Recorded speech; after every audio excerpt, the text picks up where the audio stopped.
self-storage owner or operator looking for service providers to help at your facility? Well, the Storage Business Owners Alliance, also known as the SBOA, has you covered. The SBOA is a premier online hub for connecting self-storage owners and operators to industry-leading products and service providers. We provide one-stop shopping for your business with exclusive offers to save time and money. At the SBOA, we believe by coming together, we help owners and operators grow revenue, gain purchasing power, reduce expenses, improve efficiencies, and increase profitability.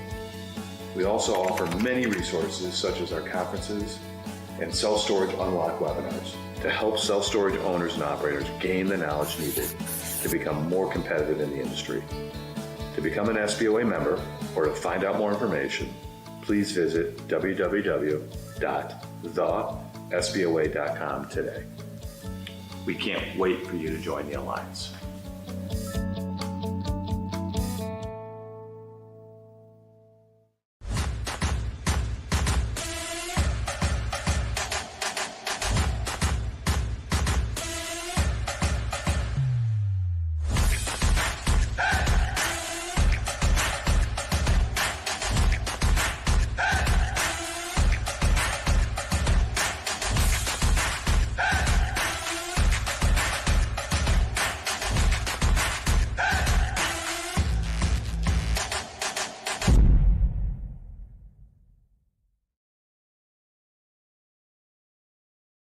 Good morning, self-storage industry. It's our favorite day of the week. It's Thursday morning, and it's time for another SBOA's Self-Storage Unlocked episode.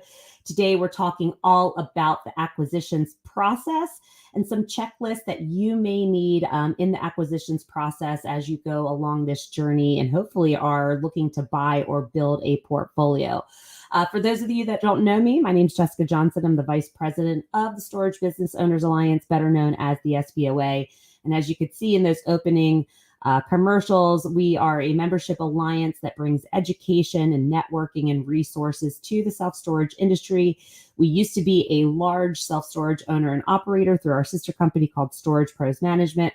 We had a portfolio of over 100 locations across 8 different states. We sold the portfolio in chunks, but the last little bit of it was sold at the end of 2019. Just shy of $1 billion in total assets were sold throughout the process. So we've been in the game for a while, and we're happy to be here to teach you. And we couldn't put on these type of events without other people in the industry that we consider industry experts. So big shout out today to the BSC Group, Coast to Coast Realty, Absolute Storage Management, Storage King USA, and Blink Signs. And before I introduce our guests, we're going to play you a clip from each one of their respective companies. So stay tuned. The BSC Group provides commercial real estate financing advisory solutions with a specialized niche in self-storage assets. Our team has the experience and expertise in the industry to get you the results you desire. We understand each property presents different challenges. Every client brings with them unique situations, and that the financial markets are always changing. The BSC Group team members have completed more than 500 financing transactions valued at over $4 billion for commercial property owners nationwide. Also, the 10-time winner of the Inside Self-Storage Best Finance Broker. To learn more about the BSC Group, please call 1-800-605-7880 or visit www.thebscgroup.com.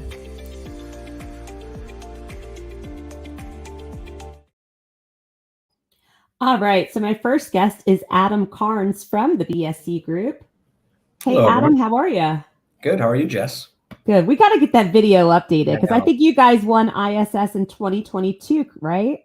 Yeah, we are, I think, 12-time winners, and I'm always laughing when I get on these because I have the ugliest background. I'm in my wife's office. But yes, we do have to update that, maybe get some of the BSC Group members into the actual commercial. We appreciate what you guys did for us, and with the limited feedback we've given you on it. So yeah, we have to get a few of our beautiful faces in that commercial as well. Yeah. You got a handsome group over there. So tell me about you guys and what you do over at the BSC Group. Yeah, so we started the BSC group, the two principals, Sean and Devin, started the BSC group in 2009 with a focus on sourcing debt for self-storage borrowers. We've done more than just self-storage, but it's been a very good industry for us. And we have, expanded who we talk to. We've got a lot of lenders we talk to and help borrowers originate when they're trying to acquire, refinance, construct. And so I'm excited to talk about today the acquisitions checklist, because it's a question that I help navigate for borrowers when we are working through a transaction. So, I think it's a great topic to be talking about in this market. Yeah, and hopefully these rates start to settle down a little bit in the next few months and we can do some more acquisitions.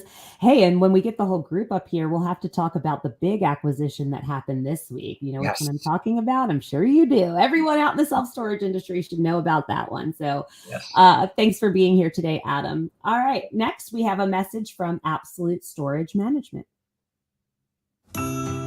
Absolute Storage Management is your REIT alternative for flexible and tailored self-storage management. We provide self-storage owners with professional management and consulting services through communication, dedication, teamwork, leadership, integrity, and excellence. ASM manages properties in 16 states and is actively looking to establish management presence in 5 more. Currently, we have regional offices in Atlanta, Chicago, Charlotte, North Carolina, and Memphis and Nashville, Tennessee. Absolute Storage Management has been a top 3 privately owned management operator since Inside Storage began tracking in 2016. ASM's portfolio is large enough to achieve significant economies of scale, yet nimble enough to keep your property top priority with quick responses and customized operations.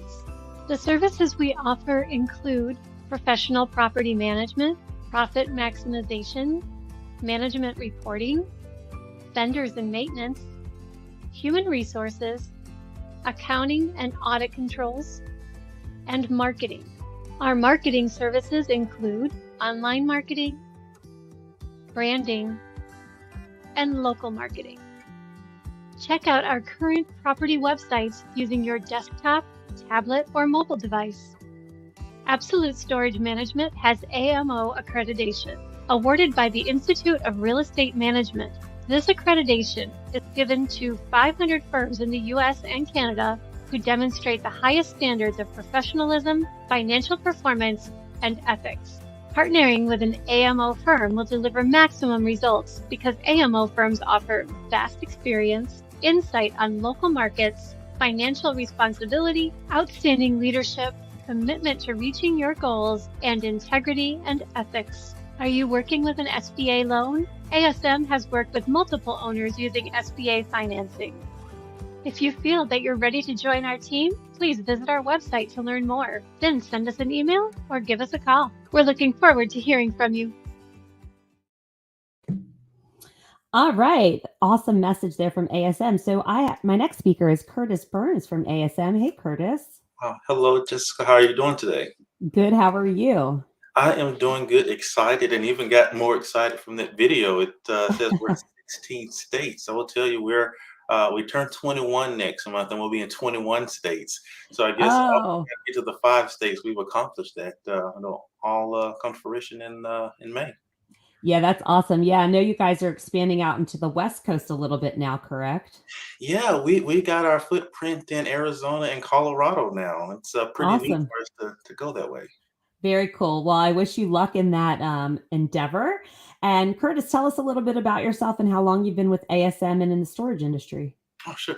Yes, I've been with ASM for 12 years, and I've been in the storage industry for 12 years, and I've been with ASM, for 12 years. But I've got a vast knowledge of with you all. I mean, with ASM in those 12 years, and got to meet different people in the industry, and have enjoyed it and have learned quite a bit. I operate as a regional director. I work on the operations team with Absolute Storage Management, and we've been on the move and growing. That's awesome. So excited for you guys over there. You guys are a great group and awesome to work with. So thanks for being here.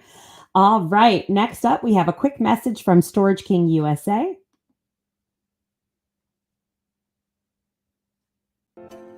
When you need additional storage space for your home or business, Storage King USA is here to help and provide you with the best storage solution. With dozens of storage facilities across the United States, we have millions of square feet of storage space for nearly any storage need. We've been helping our customers store their belongings since 2003, and we're here to help you store yours too. Contact us today at storagekingusa.com to find out more. Awesome. And from Storage King, I have Dave Cooper with me today. Hey, Dave. Hey, good morning, Jessica. Good morning, everyone. Dave, give us the skinny on what you do over at Storage King and how long you've been in the storage industry and about yourself. Sure. So I've been with Storage King since October 5th, 2015. I serve in the capacity of Director of Operations. I've been in the self-storage industry going on 33 years. Currently, Storage King USA is in 18 states and certainly looking to grow even further. We also have recently ventured out west in the last 3-4 years, and primarily also in Arizona and Colorado and California as well. So yeah, that's us in a nutshell. Very cool. Very cool. Well, thanks for being here with us today. So, and then next up, we have RK, and RK is telling me he's got some issues with audio. RK, can you hear us? Can't hear us right now. Okay, we're going to move on to Stephen while we try to work through RK's technical issues. So we have a quick message from Blink Signs, and then Steve Weber is going to come up and introduce himself.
All right, so I have Steve Weber with us from Blink Signs. Hey, Steve. Hey, good morning, Jessica. I'm really happy to be here. I'm excited to talk more. Yeah, definitely. Steve, tell us about Blink Signs and what you do over there and how long you guys have been servicing the storage industry. Yeah, so I'm Stephen Weber. I'm part of the national sales team here at Blink Signs. We've been around since 2007, and we're a full-service national sign company. And so we can take care of everything from obviously the exterior and interior signage of your location. And we've also implemented a dashboard capability for our clients so they can also onboard things like small print, clothing, other dropship products that they may need for one location or as many as they have. Awesome. So they can order uniforms from you, business cards, swag, pens, and stuff that they want to give away, signage for their property. Yep, absolutely. Awesome. Well, thanks for being here with us. I'm going to bring everybody up on screen with the exception of RK. We're still working through RK. Let's see. RK, can you give me a thumbs up? Can you hear us? Okay, we could bring RK up. Cool. All right, look at this panel. What an awesome panel. So I want to, we're going to talk all about acquisitions checklist. And Dave was so kind to share with us a due diligence checklist and a pre-closing checklist prior to of things you want to do prior to your closing. Iris, you could bring this down. I'm going to come back to this later. And I just want to let the audience know that we will be sharing this in the emails. Everyone that registered will get a copy of these checklists so they can kind of look at the different items and see if these are things that they should be implementing as well. But RK and Adam, let's start with the basics of this. I mean, what do you need first for an acquisitions? Probably some moolah, right? So let's talk about the capital stack, where we're getting the funding, what that should look like. Either one of you can kick this off. Thank you, Jessica, very much, and thanks for fixing the audio issue there. Oh, yeah, and RK, give us an intro to you, too. Sorry, because you were the only one that didn't get to intro yourself. My apologies. No worries. Thanks, Jessica. So I've been in the self-storage business almost 40 years. I'm currently developing self-storage projects. I'm also looking for an acquisition. I have some private partners that I work with, and I've had a consulting business on and off for the last couple of decades to help individuals who are trying to work their way through the process. And I would refer out to a lot of these groups that we have that are speaking today, for management or for financing. All those things are touch points that I come across, but I don't necessarily handle directly myself. I don't manage properties. I no longer provide any kind of financing. So I would put them in the hands of a good broker like Adam or good management companies along the way. So there's a lot of good touch points there. I've been in charge of acquisitions and development and the merger and acquisition side for companies like Extra Space before they were publicly traded, the predecessor to CubeSmart, which was the old you store it with the Amsdale companies. But I've worked for a lot of private individuals as well who are just trying to get started in the business and are working on their first project. So happy to do that. I look at this and I first start with a strategic plan. And I think that's one of the most important parts is having a plan to know where you're going. I'm an ex-pilot and boater as well. So I always want to know what my destination is. And I think that's a great place to start is to have a big plan, overall plan, and then backfill it with information. Today, I think the best thing we might be able to do is start with what kind of resources do you need to do acquisitions? And even if it's just one, because one may be very significant to your financial picture, and then you can grow that potentially as Storage Pros did with Jessica's predecessor and sister company. So I would say start with leadership. Understand what the roles and responsibilities of everybody who's going to be involved and what your team looks like, and get that initial, the leadership. Who's really going to be responsible for this at the end of the day? And then I would go to my capital stack. And there's two components really to that capital stack. It's the equity piece. Is that to be determined, or have you already raised that money? Do you have that equity in place, and are you ready to go? Because it's going to be very important that you be ready to roll and not trying to put that together as you put your first project out on the market, especially when it comes to the second side of that, which is the debt component, where you talk to somebody like Adam and you're trying to bring them into finding a lender for you that best suits that need. And one of the advantages of using a loan broker, so to speak, is the fact that they don't just have one arrow in their quiver, but they have several arrows. And so maybe the company that's the most appropriate works. I mean, I have great lending relationships, but I went to a broker not too long ago because I needed a non-recourse construction loan. And that's a very specialized niche today. It wasn't 9 months ago. They were a lot more readily available. But today, that's a pretty narrow band. And so we had to really skinny down. At the end of the day, I think we're still going to have to offer some kind of recourse to get it done without paying double-digit interest rates. But we were at least brought to and exposed to different lenders as a result of using a broker. So there are definitely great places. You might pay a little bit more for it, but at the end, it may be what you need in order to get it done. And then you need to know who your sponsorship is. In other words, who are the key players that the lender or the equity people can rely on to take this across the finish line. So all that becomes a really important part of it. Then the next part, as I'd say, is get the team put together, your key members of the team. That in the acquisition side of it, that's going to be your legal side of the team, maybe a broker to help you identify properties. As you go through this process, you're going to have letters of intent that are sent out. I would have all those templated, ready to go from day one, not be trying to create it when you get your first deal in the hopper. Same thing with your purchase and sale agreement. Some people would say, well, I'd rather that the seller prepare it. Well, that means that every time you look at a purchase and sale agreement, you're going to be incurring legal fees because it's going to be vastly different from seller to seller. If you use your own and you generate it as a buyer, then you at least have more control over the process. But I would always start with something that's very neutral. I wouldn't start with something that's very skewed toward me. I always start in the middle and say, okay, let's just tweak this a little bit and get it there. But you need good legal advice to do that. And then Dave was so kind as to share, and I know that Curtis had one too, his due diligence checklist. And I would say there, let's start with a quarterback. Who is the point of contact who's going to be responsible for taking this across the finish line so that when Adam has a question from a lender, he's able to go to one person and get that answer. And if you don't know that answer, you'll bird dog it, get it back to him so that, it's a very efficient process. And as I look at that, I think about the quarter pack. That individual should be responsible for the scope of work and due diligence. I'm going to tell you right now, you can order a property condition agreement, but that does not mean it's going to give you what you really need, because they use a very strong template that they want to use, but it may not include things. One example would be, I require in my property condition assessment or report that they open every single door on every single vacant unit. That's not part of their scope, and it's not included in their original cost. You have to add these things. If you want them to look at the lighting at night, that's an additional charge, because they have to send somebody back at night. But that's an important part to me. If I haven't done that myself, I want it in my property condition report, because if I need $25,000 worth of electric work done in order to light that property at night, that's going to be important as I put this deal together. So you have to develop a scope of work that is appropriate for you. Now, a lot of folks will say, hey, whoever Adam chooses, that's what I want, because the lender is also going to require that property condition report. That may get you where you're going, and to me, that's a moped, because what it's done is it's reduced it to, I only care about what the lender says. If the lender's property condition report is good, I'm good. Well, I'm dealing with one of those right now on one of the properties where we had a great property condition report. Just the estimate to fix the problem that they didn't disclose, the estimate was $78,000.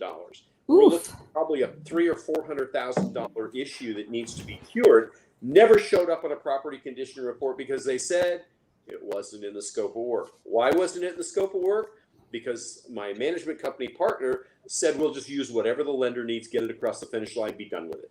Well, those are the things you need to know and work out as a good acquisition specialist from the very beginning.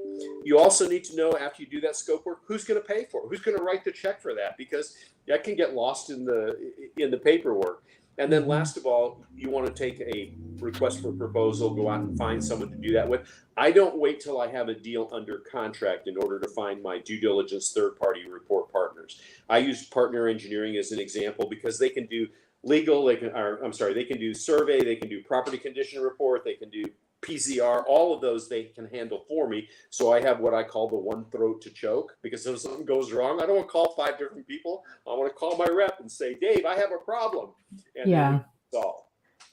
So as you do that, look at what your due diligence components are. And probably most of these are going to be in Dave's checklist. You've got survey, you've got title, you're going to need a binder. Well, you need your survey in order to get your title work done. So that's a kind of an if-then scenario, right? First, putting the cart before the horse. And then your scope for your property condition report. Like I said, it's really important that you know what kind of deferred maintenance is there. And I think Stephen's going to talk a little bit about some of that idea of what we need. Your CapEx budget, what do I need? What's going to be the cost of this, as I include that in my total acquisition price. And then the rebranding, branding, and repositioning. All of those things take bids, they take a scope of work that's accurate, and then someone to review the work that was been done to make sure it met the scope of work so that the payment can be released. That's a process that needs to be in place. You don't invent that as, you don't try and build the plane as you're flying it. You build it before you fly it, and that's what makes it land and take off the way it's supposed to.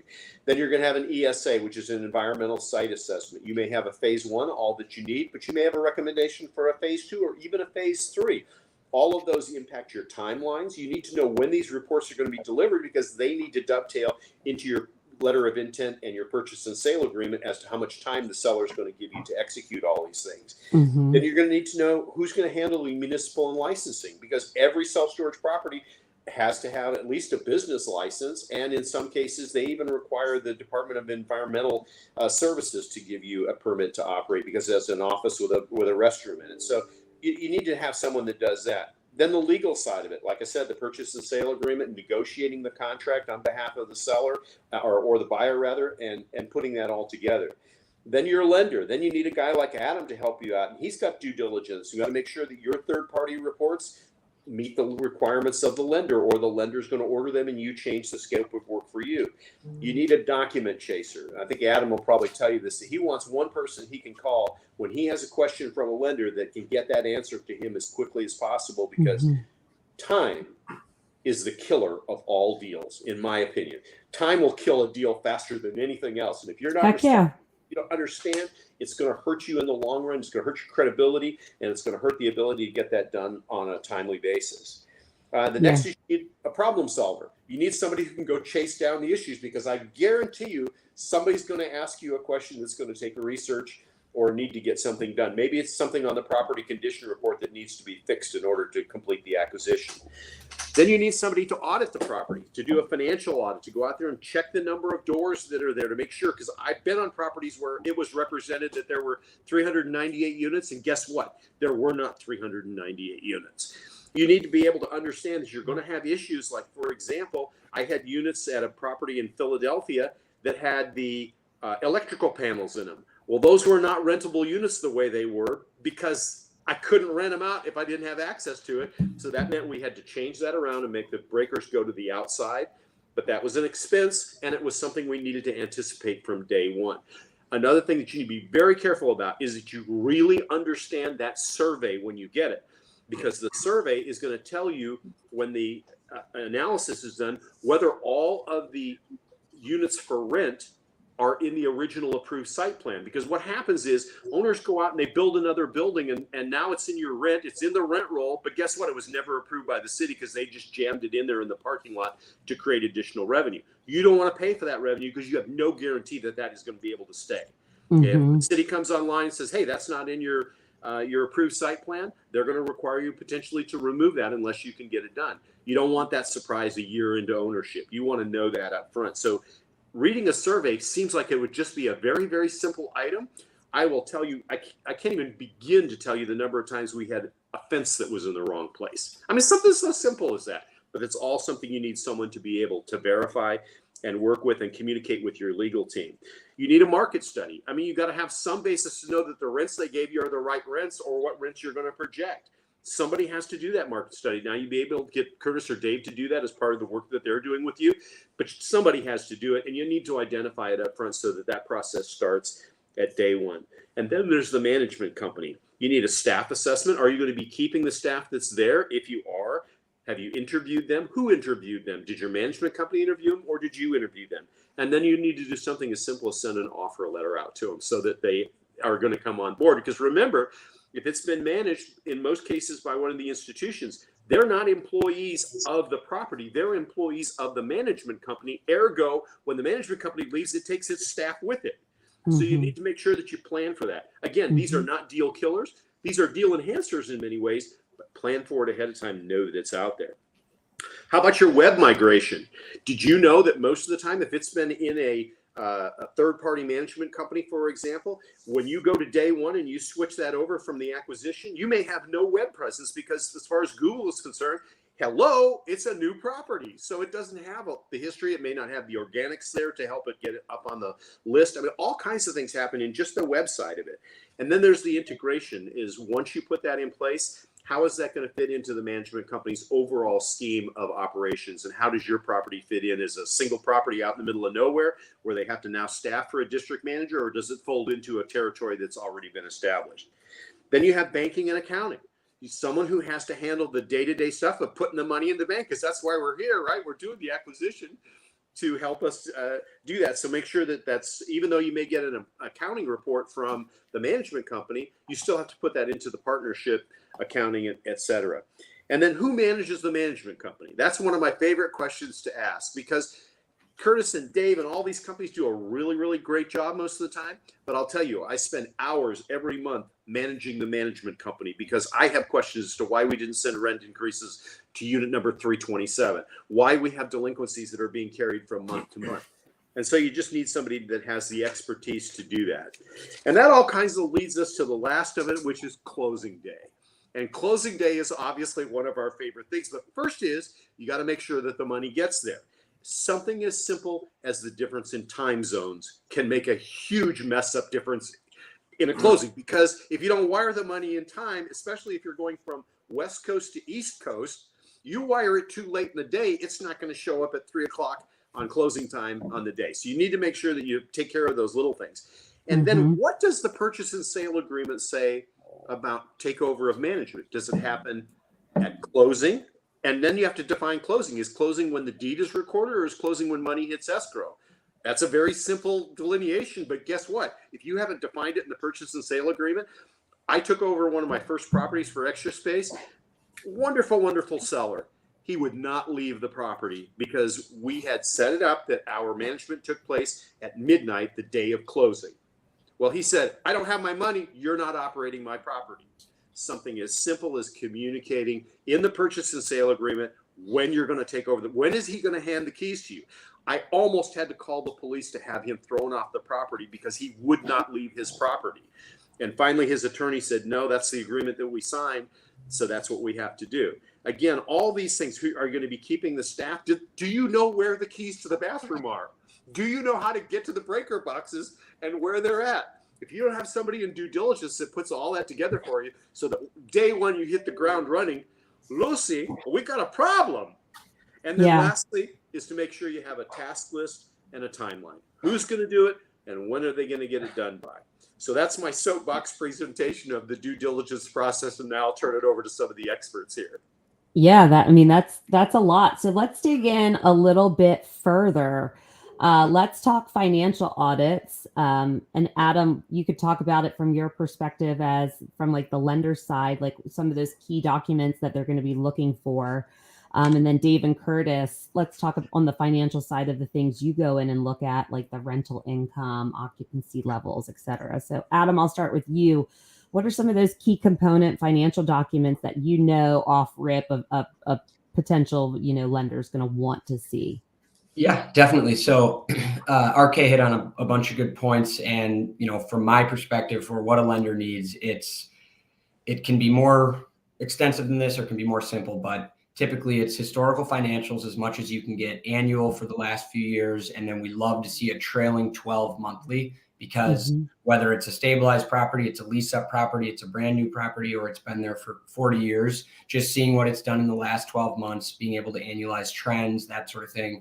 Rent roll, occupancy report. So an occupancy report being a unit mix, how many 5x5s total, how many are rented, what's the asking rate, what are you collecting? That's what we call the unit mix or the occupancy report. If I'm doing something with a local bank or regional bank, they're typically asking for 3 years of historical tax returns from the business, and then historical tax returns for the sponsor. If you're a sponsor who's acquiring a property, you want to prepare a personal financial statement current within the last 90 days.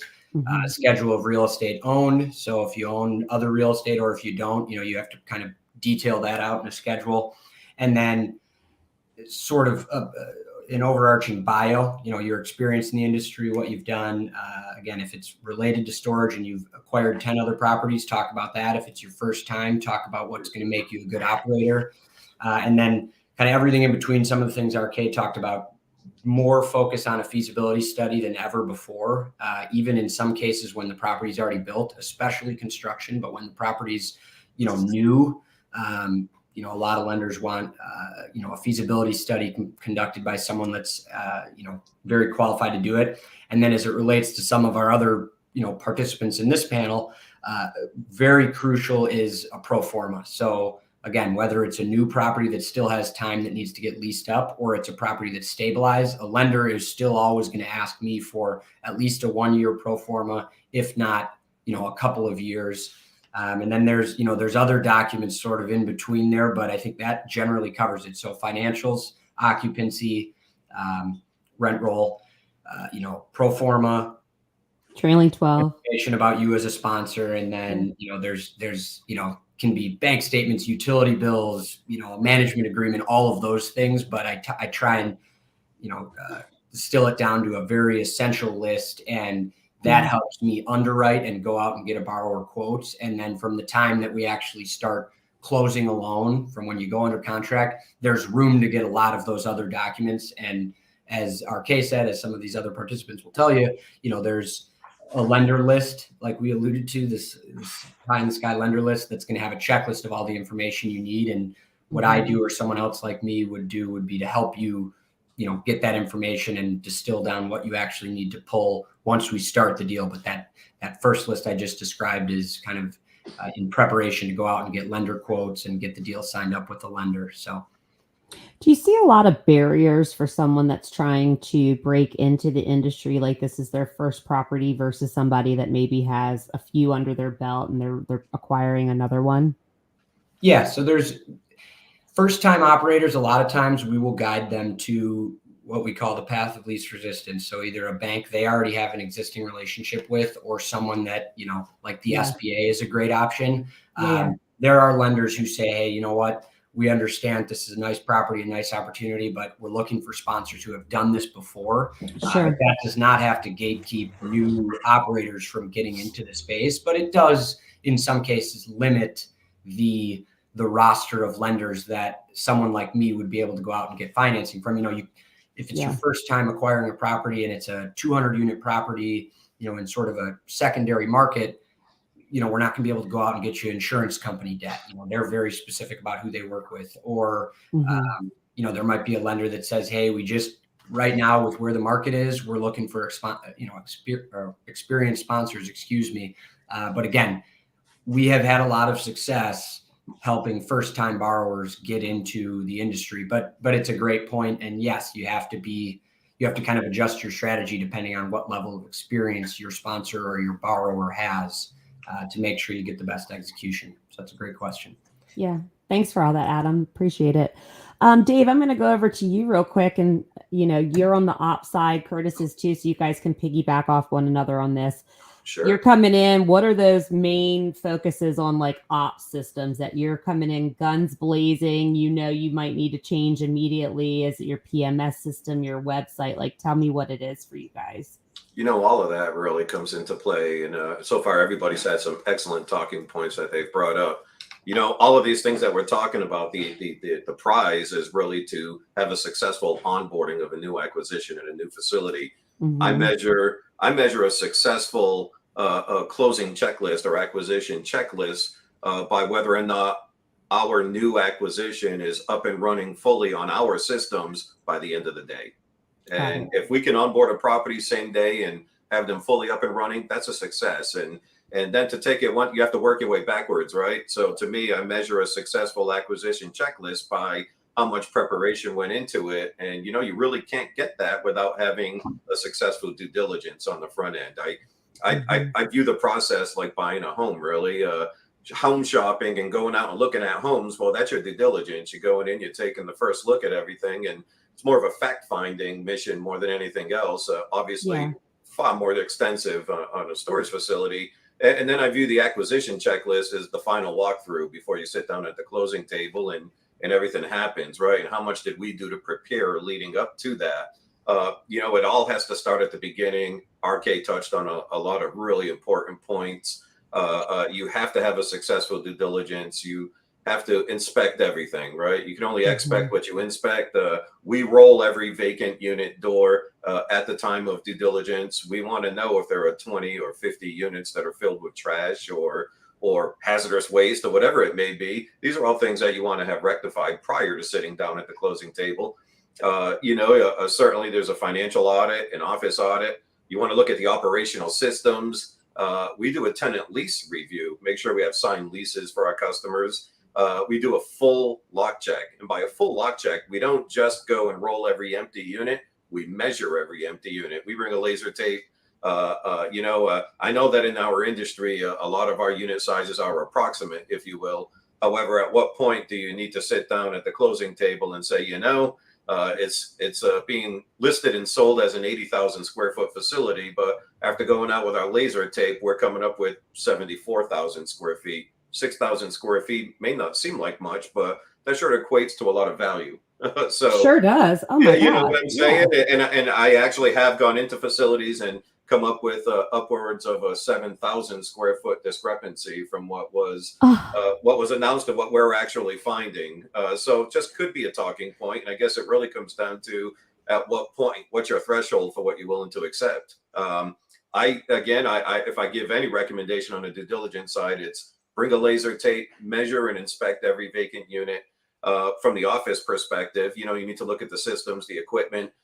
Is that something that'll be sufficient for your operations? If not, you certainly want to make a note of that and plan to have a new computer dropped in or whatever it may be that's going to work for your operations. Merchandise. So, will the merchandise be staying? If you're acquiring a facility that belonged to a REIT, chances are you're not going to get any merchandise because it's all branded and they're taking it with them. So, Yeah. it's all about placing Good all of point. your orders, making sure your website, if you already have a website and you're adding another location to it, then you want to have that location page ready to go. Your credit card processing has to be set up and ready to go. So you're going to need your EIN number, your bank account set up. You need to schedule a software conversion to have them inputted it or imported into your operating systems. All of these things take 2-3 weeks lead time to all of your various vendors that you work with, and your window between the due diligence and the acquisition and closing day, that's your time to get all of these things set up. You want to interview the team if in fact you're able to, and if you're interested in having them come on board. So certainly again, from a due diligence perspective, it's everything from the maintenance systems to the lease agreements to the office to excuse me, the financial side of the audit. But then digging into the closing checklist again, it all starts with making sure you have all of your contracts and all of your services lined up. You've inquired with the utilities, you know exactly what you're going to need to transfer your services over. You want to make sure you have that ready to go on day one. Google My Business, Yelp, you want to get all of your listings, and if they're going to have to send you a card to get the business moved over in your name, you want to make sure you have that taken care of. Again, staffing, what's going to be the right staffing? Will you keep the same staffing? Will you modify it? You're going to need to notify your customers, especially if you're making any changes to the terms of their lease agreement. They probably need a minimum 30 days lead time notice before making any changes. And you want to know what those changes are. So on day one, you can go ahead and email out that letter and make sure they all know. There's a good chance the seller will not advertise to their customers that they're selling. So they may be finding out from the buyer. So you don't want to delay. You want to have that letter put out there on day one, if possible, just really announcing who you are, that you've acquired the facility, and all of the changes. Something extra that we do, we require and really push to have all of the customers sign a new rental lease agreement with us. This way we know that everybody is under our terms and conditions, and in our welcome letter, we also will add some verbiage, basically stating that at some point you'll be considered as acknowledging and accepting the terms of our lease. So we make sure all of that's cleared up on day one. But again, it all has to come back to the due diligence. So having a thorough due diligence and checking everything while you're on that property is going to help shape that closing checklist. You're going to know all the things you need to do based on that due diligence. So they kind of go hand in hand. But again, a successful acquisition and closing checklist will allow your property to be fully up and running and operational within hours of closing. So guys, again, the checklist that I did provide, they're really just standardized and very basic in nature. I think they cover a lot of items, but they're generic. So everything on there may or may not apply to specific acquisitions. Well, I mean, I think you bring up a really great point of like how the measurement the square footage measurements that you just gave me were like mind blowing. Like 7,000 square feet is a big deal. Huge. I mean, on average, we find 2,000 to 3,000 square feet. Even that's a big deal. That's a couple more units that you could put in, or whatever it is, expand something, enhance something. I mean, it's just crazy. Sure. Now, Curtis, Dave just rattled off a lot of stuff, and due diligence is a process. From your perspective, I mean, what is like a thorough due diligence period? Is it 30 days, 60, 90? What are we looking at here on a timeline? I think as soon as you get under contract, and it's very important to have the right people in the right seat, like RK and Adam and Dave mentioned. Yeah, for You want sure. to make sure that you're interviewing your team that you're going to have in place to work at the location. You want to make sure that you're interviewing your management company to make sure that you've chosen the right management company, and also your opportunity for your lending. But I think at 30 days, once you get under contract, so you've already identified who your management company is.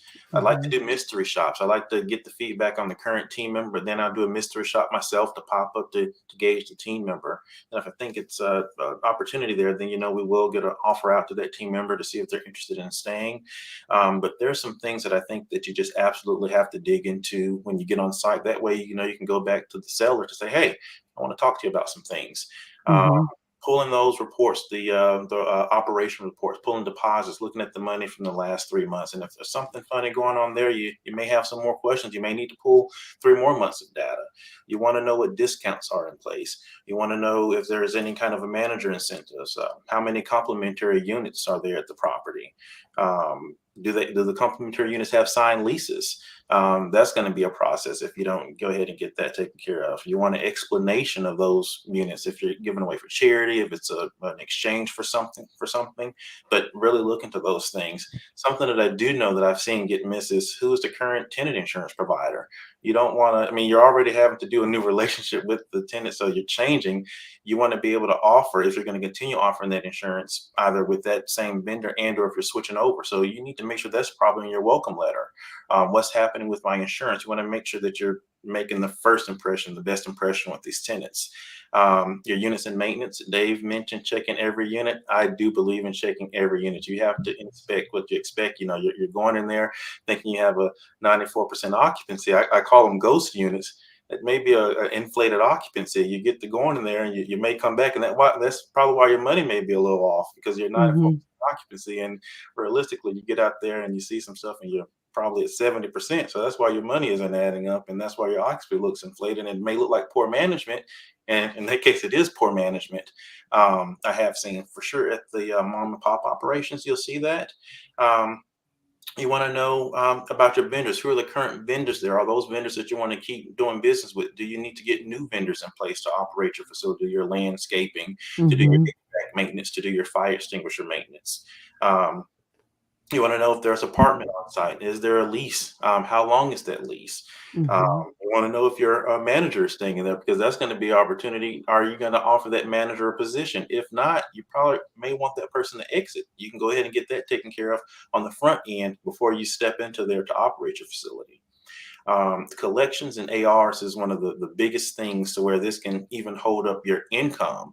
You need to audit those. I definitely say check all your leases, but the ones you really just want to be a stickler about are those ones that's 45 days plus or 65 days plus. You want to make sure some documentation on those. That way, you go ahead and move that debt off the book and create more of a opportunity for your facility to operate once you step in there. And the tenant files, definitely checking the tenant files is very important. Dave also mentioned the marketing. Get in contact with that current ownership about transitioning marketing information, your web presence. You want to make sure that you're not the day of trying to get that stuff transitioned. Go ahead and get it in a pending status. I do know someone that does it very well is Public. They do this so well. They're 60 days out, sometimes 90 days out, and they're asking for this information to the point of like, yeah, let me get this to them, you know. But what that does is make, when you step in day one of your operations, you're literally just making sure that your POS system is up. You're making sure that your computers are operating correctly. You're just checking off final stuff. You're not trying to get we call it rocks. You're not dealing with your rocks. So now you're just dealing with sand. A rock is a big thing. You don't want to be trying to deal with big stuff on the day of. You just want to deal with sand. So making sure that your revenue management, knowing how they're managing their rates, where are your rates at? Are you getting the biggest piece of the pie that you can get? Are you priced out of the market? Check all that stuff before you get in. Maintenance, RK mentioned lights. I can tell you, I don't know how many times we come into a site and some lights aren't working. That's the easiest thing to check to see if your lights are working. It's the easiest thing to check, and it's the thing that can end up costing you pretty big, pretty quickly. The big thing is, lights, if it's not well lit, people don't feel safe. And I can tell you, most of your clientele that's making a decision about renting a unit is going to be the woman in the household. That's whether you're married or dating, the woman is going to make the decision. I'm gonna tell you right now, if it's not well lit, if they don't feel safe and secure, you're not going to get a rental. That's the bottom line. I know my wife told me we're not doing this. Yes, ma'am. Yeah, I'm not going down the dark corridor in the middle of the night by myself in a 80,000 square foot building alone. It's just not going to happen. I'm a scaredy cat. I don't want to see who pops out from around the corner. Like Dave said, alleged 80,000 square foot. Well, yeah. It was actually 75,000. It changes. So yeah, look at that, and even look at conversion opportunities for units. If you see if you have too many small units, I see this too. You'll have too many small units. Convert those units. Yeah. Heck yeah. But look at your maintenance. Look at maintenance opportunities. Look for things that you can go ahead and probably have a fix for in advance, or you can go back to the seller and ask the seller, "Hey, is there a concession for this, or I need a concession for these things?" Talk to Mhm. them. You only get what you ask for, and only what you look for.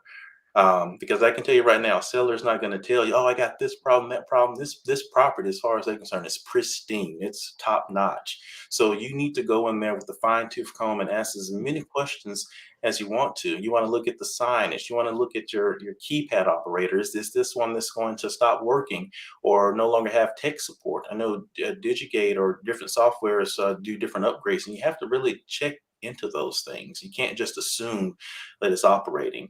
Remember, this is an investment.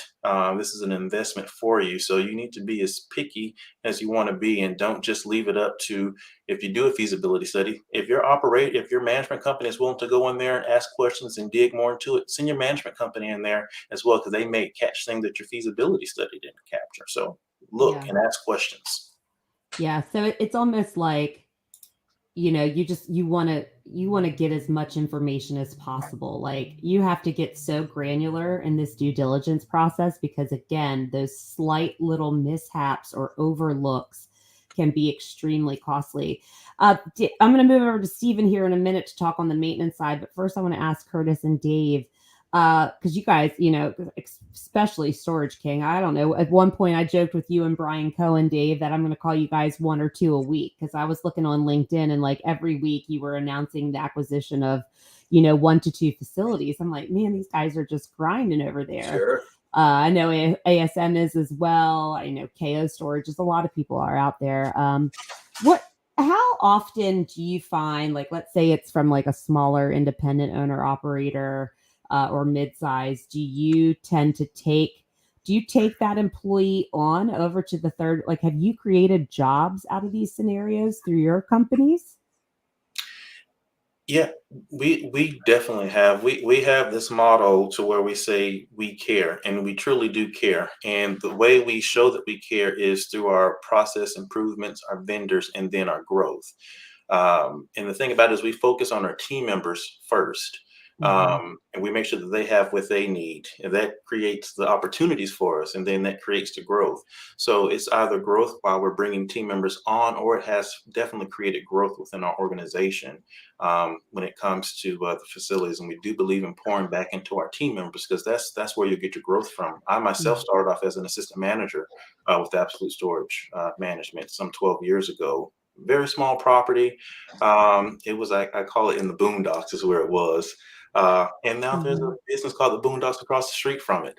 But yes, definitely we bring the team members on that for sure show opportunity, from those mom and pop operations or just smaller operators. Yeah, that's awesome. Don't discredit the small guys.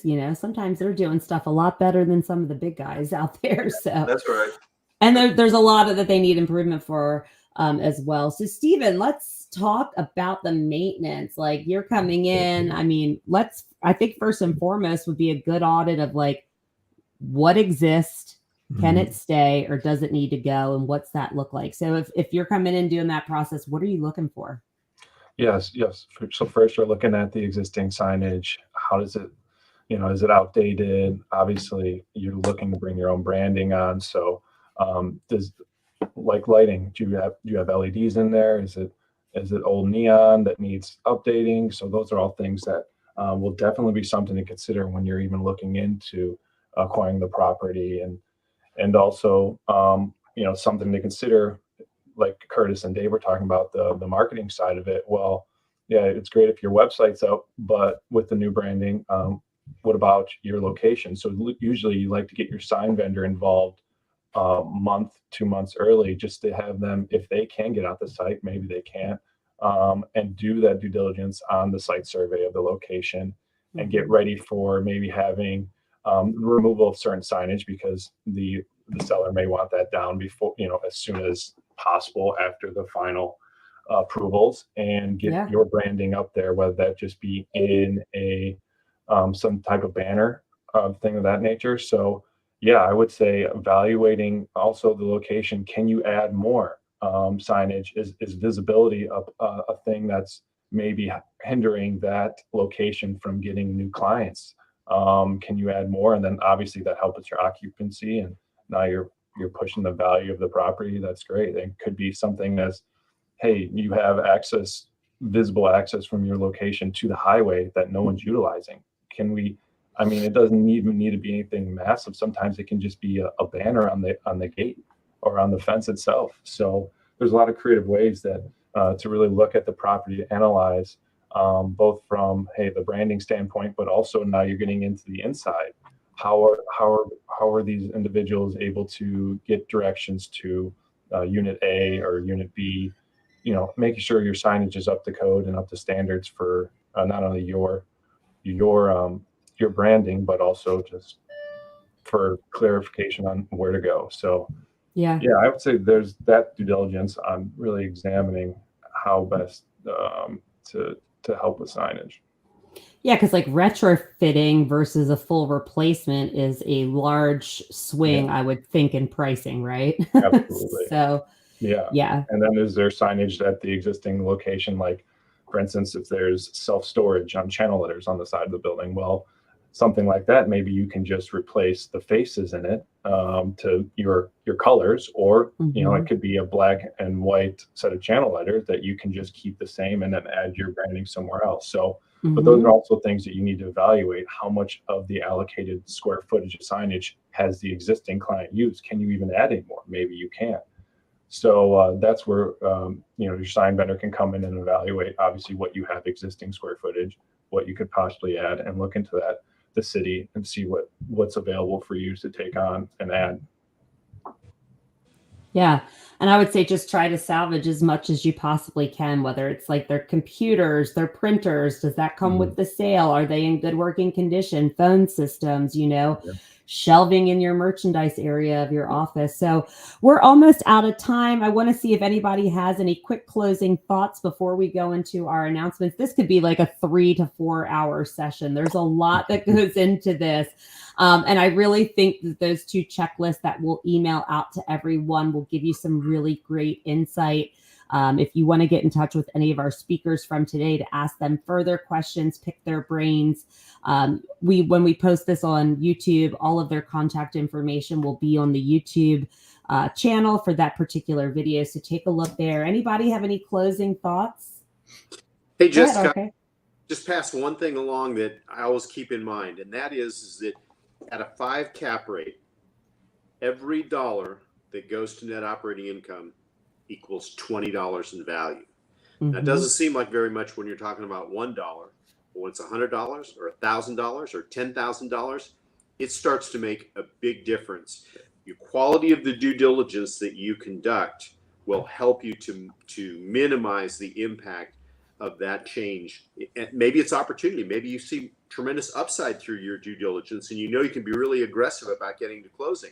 But it also could be the other way, where you just need to be aware of what's going to be hitting you and how that's going to impact you. So just keep that one thing in mind, and I think it'll help you a lot as you focus on an acquisition. Yeah, no, definitely. Hey, Well, Jeff, guys, go ahead. Real quick, I'm just going to add one quick thing that's happening to me now that goes on what RK is saying in a different direction, but working on a property right now in acquisition where there was some temporary storage, some non-recurring income, and trying to get into the software of the existing seller and understanding, okay, how do we pull that income out? And at first we thought it was this number. It turns out it was this number. I mean, that's a meaningful impact on what the person's trying to buy the property for. And so I always tell people, you want to balance, you know, when you're buying a property, you don't want to overburden your seller. I mean, you want to make it a smooth process for your seller, but I think, as Curtis said, I think it was Curtis or maybe Dave, at the end of the day, it's an investment, and you don't want to just leave money on the table for the sake of being kind to your seller. So if all of a sudden there's $30,000 of revenue that comes out of a property that the NOI is $2 million, okay, that's not as impactful. But if the NOI is $400,000 and $30,000 has to come out of the revenue or the NOI, that's a big number, and that multiple, like RK just alluded to, is really important. So Yeah, definitely. Great stuff. Well, everyone, thanks so much for being here. I have a couple quick announcements before we let you go for the day. We will not be back for another self-storage unlocked until May 11th. April's a busy month of trade shows. We are out on the road. But May 11th, we are going to do one. It's all about mystery shopping and internal audits for your self-storage property. Curtis mentioned that earlier, that he even does that in the acquisitions process. Shameless plug, the SBOA is now offering mystery shopping and internal audit software. So please get in touch with me if you would like more details. Did you like how my voice changed there? And then but before May 11th, if you are a newer owner and operator in the self-storage industry, you're looking to get into this great and wonderful industry, or you're currently in it and maybe you only have 1 or 2 locations, you want to blow out your portfolio and expand and have 50. We have a program called Storage for Rookies. It's a 5-hour virtual training where we, just like this, bring experts from the industry in together. We talk about financing, site layouts, feasibility studies, demand studies, how to market these properties, how to operate these properties, how to insure these properties. We talk about a lot in 5 hours. That will be on Thursday, May 4th, starting at 11 a.m. It goes till 4. If you want more information on that program, go to storageforrookies.com. If you have any suggestions on topics that you want us to cover, you can email those into info@the SBOA or Jessica@the SBOA, which is my personal email address. And guys, next week is the big week in Vegas. We'll all be over at the Inside Self Storage World Expo in Vegas next week. All of us are there.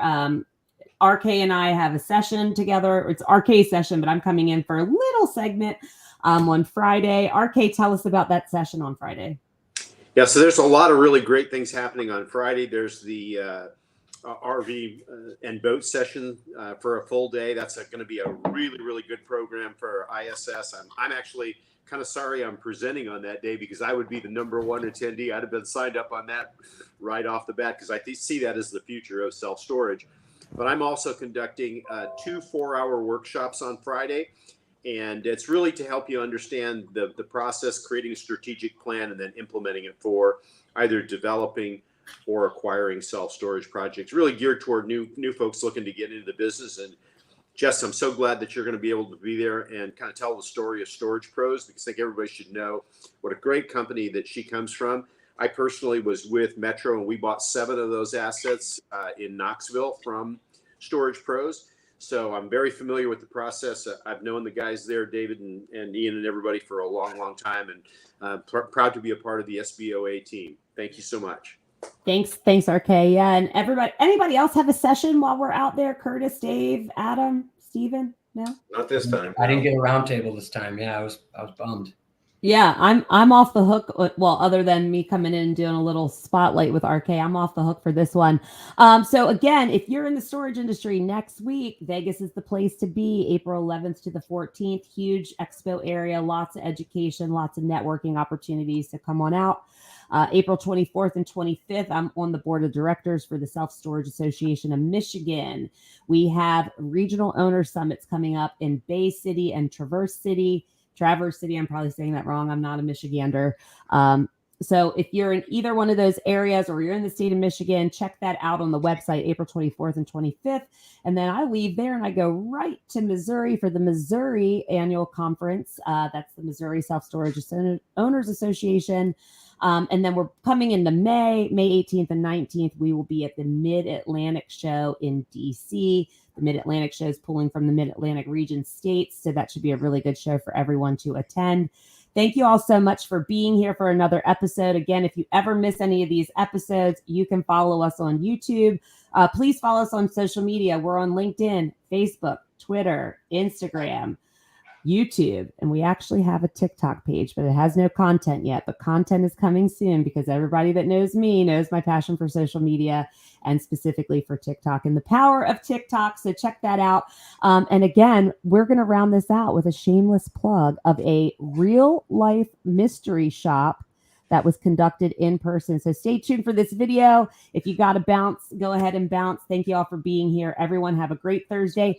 happy Good Friday tomorrow. If you celebrate that, happy Easter this Sunday. I hope you all get lots of candy in your Easter baskets. This mom's got to go play Easter Bunny in the next couple hours and go buy the basket. So stay tuned for the commercial here that we have for you on this real life mystery audit. And I want you guys to point out what they did good, bad, or indifferent. Hi, how are you? Do you have any units available? Yeah, we have a lot. What are you looking for today? I don't know, maybe like a 5x5, 5x7? Yeah, we have 5x5. And they're actually on the special right now. I'm sorry, what was your name? Dan. Yeah, so we have 5x5s. Actually, if you look right here, it might. Oh, okay. I think this one might work. Because, you know, you can stack them up pretty high. Yeah. Sounds like it might work. Did you want to rent one today, or are you just kind of looking around? Yeah, no, I think I'm ready to rent. With that discount that we have going on right now, I don't know how long you're looking at this for. For 3 months, it goes for $39.99. And now the first month we do require $22 administration fee, $12 insurance per month. Okay. Now, if you have like renters insurance or homeowners, I'm just going to show you this minute. Okay. Yeah, if you have like homeowners or renters insurance, you just send it on over and then we won't charge you. Oh, okay. $12 a month. Okay. And it'll be $51. First month here. So the first month is with a $22 administration fee, $73. And then it goes to $51 with the insurance and then $39 if you have your own. Okay. Oh, right here. Yeah. Perfect. Close to the door. And this is 5 by what? This is the 5x5. Right there, too. Okay. Yeah, that'll work. Easy, close to the door. I like that. Sorry, I'll just show you these really quick. Okay. So we have lights, and they're on a timer. Oh, okay. So 10 minutes, 20 minutes, 30 minutes, 60 minutes. Oh, nice. Okay. And then I just need your ID. Okay. And I'm just going to pay cash, too. And then just your signature. Okay. Right there. Okay. $73. 73. Here we go. $27. Now we're going to make your sign in. And here's your receipt. Okay. And you're all set. Oh, you know what I need to get? I need to get a lock, because I got to put a lock on it. Let me get a lock, and I need a thing of tape. I guess just one of these little locks here. And then you got some boxes too. I need 2 of these guys. I should have told you that before. And you do get 20% off. Oh, okay. Thank you very much. No problem. And then I'll take that company lock off for you next one moment. Oh, okay. Hello. Right. Hi. You want to get this car? No, I already got it. She's just going to go take the lock off my unit. Oh, would you like me to take the lock off for you? Sure, if however you guys want to do it. Yeah, please, be my guest. Let's go. A pleasure. Come on in. Let me give you a ride right here. Please. We're just walking like right here. Let me give you a ride, please. And we're like, okay, let's do it. All right. So, sorry. Hold down, everybody. No, it's right there. It's right in that door. Oh! Oh, fuck. Okay, cool. I mean, like a funny movie. Team power. I thought that seemed, I don't know, maybe I was just missing something, yeah? All right. Yeah, it's right here. Okay. This guy. That guy right there.